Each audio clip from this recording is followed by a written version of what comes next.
There is a pattern in history that emperors feared to name and bankers pray you never recognize. 3 times in the last century alone, entire financial systems have turned on their own citizens and confiscated wealth not through taxation or inflation, but through the silent rewriting of law in the dead of night when panic had already begun. And right now, at this exact moment, the world is following the exact same sequence, step by step, and the markers are not hidden. They are flashing in plain sight, while the masses sleepwalk through the final days of an illusion they mistake for stability. This is not conspiracy, this is mechanics. This is the documented rhythm of imperial collapse, and it always begins the same way, with arrogance at the top, with the belief that this time is different, that the laws of gravity no longer apply, that debt can expand forever, that currencies can be debased without consequence, that the people will never notice or never care. And in every single case, without exception, the elites are wrong and the system breaks. And when it breaks, it does not ask permission, it does not send warnings, it simply consumes everything in its path, and those who believed they were safe discover they were merely the last to understand what was already inevitable. Rome knew this rhythm in its final century, when the silver content of the denarius dropped from 90% to 5% over the span of 3 generations, and the soldiers demanded payment in goods instead of coin, because the coin had become a lie. And the empire responded not with reform, but with price controls and edicts that forbade speaking the truth about currency debasement. And the merchants closed their shops, and the grain stopped moving, and the frontiers collapsed, and the barbarians walked through gates that were already open, because the guards had not been paid in anything real for years. And the people who had spent their entire lives believing Rome was eternal watched it vanish in a single generation, and they could not understand how it had happened so quickly, because they had not been watching the stages, they had only been watching the surface. Spain understood this in the 16th century, when the treasure fleets returned year after year with mountains of silver from the New World, and the crown believed it had discovered infinite wealth and spent as if resources were limitless, funding wars across Europe, building palaces, erecting monuments to its own greatness. And the silver poured in, and prices exploded, and Spanish industry withered, because why build anything when you can buy everything? And the currency collapsed not from scarcity but from abundance. And by the time the fleet stopped coming, the entire economy had hollowed out. And Spain fell from the greatest empire on earth to a secondary power in less than 50 years. And the shock was so complete that historians still argue about how a nation drowning in gold could starve to death. But the answer is simple. Gold is not wealth. It is only a claim on wealth, and when the productive capacity dies, the claims become worthless, no matter how much metal you hold.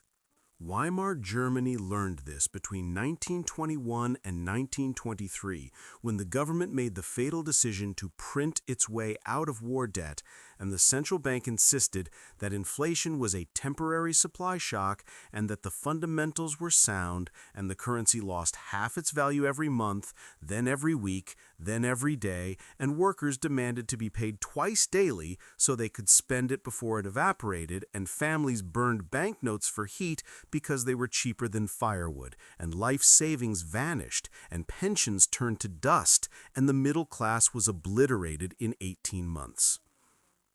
And what followed was not recovery but radicalization. Because when people lose everything, they stop believing in anything except the promise of order. And the Weimar collapse did not cause the next catastrophe, but it created the conditions in which catastrophe became inevitable. And the population embraced it willingly because they had been betrayed so completely by the system they once trusted that anything felt better than the memory of that betrayal. The Soviet Union followed the same script in its final decade when the leadership insisted the economy was strong, even as shortages spread, and the black market became the only market, and the currency existed only on paper, while real transactions happened in cigarettes and vodka and favors. And the people stopped pretending to work because the state stopped pretending to pay them, and the entire apparatus simply froze. And when the collapse came in 1991, it was not the result of war or invasion, it was the result of exhaustion, of a system so corrupt and so far removed from reality that it could no longer perform even the basic functions of a state. And the people watched the superpower disintegrate without a single shot fired because the foundation had already rotted through, and everyone had known it for years. They had simply been afraid to say it out loud. They all thought they were different. They all believed their systems were uniquely resilient, that their currency was backed by something real, that their leaders would never allow total collapse. But the pattern does not care about belief or ideology or national myth.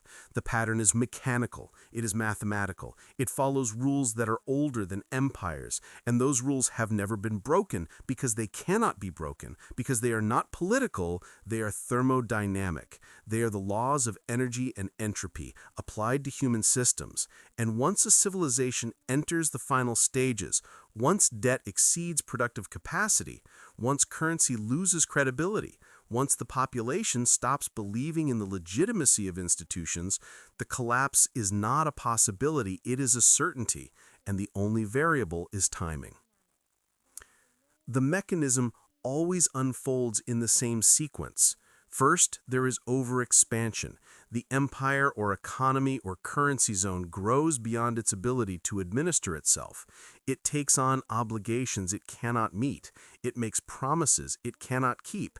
And the leadership believes this is strength when it is actually fragility, because complexity is not resilience. Complexity is vulnerability.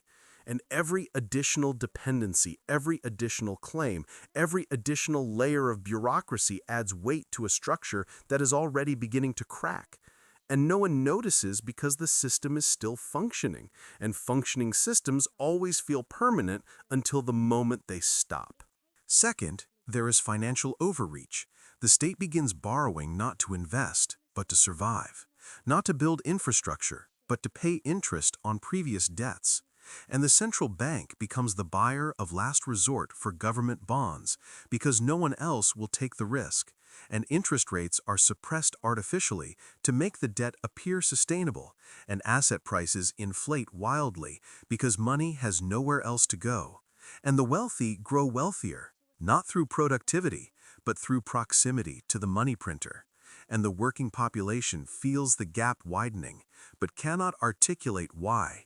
And resentment builds, slowly, silently, like water behind a dam. Fourth, the elites enter a state of collective denial. They dismiss critics as alarmists. They manipulate data to show growth where there is only debt service.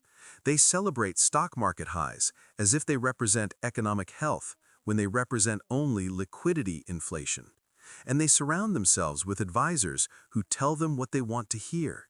And they criminalize dissent, not through overt oppression, but through social shaming and economic exclusion. And they begin to believe their own propaganda, because the alternative is admitting that they have engineered a trap from which there is no clean exit, and denial becomes institutional, and the longer it lasts, the worse the eventual reckoning becomes. Fifth, the authoritarian reflex activates.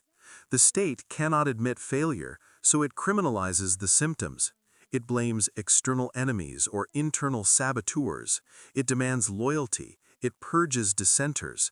It tightens control over information, over commerce, over speech. And it frames this as protection, as necessary measures during a temporary crisis. But the crisis is not temporary. It is structural. And the more the state tightens its grip, the more it accelerates the collapse, because totalitarian control requires resources the system no longer has, and the population that might have supported reform now supports nothing. They retreat into apathy or open resistance, and the center cannot hold. Sixth, the break happens, and it happens suddenly. One day the currency is accepted, the next day it is not. One day the banks are open, the next day they are closed. One day the government is in control, the next day it is issuing decrees that no one follows because the machinery of enforcement has already disintegrated. And the collapse does not announce itself with sirens, it announces itself with silence, with empty shelves, with unanswered phones, with blank screens. And by the time people realize what has happened, it is far too late to prepare, because preparation requires time and resources, and both have already been consumed.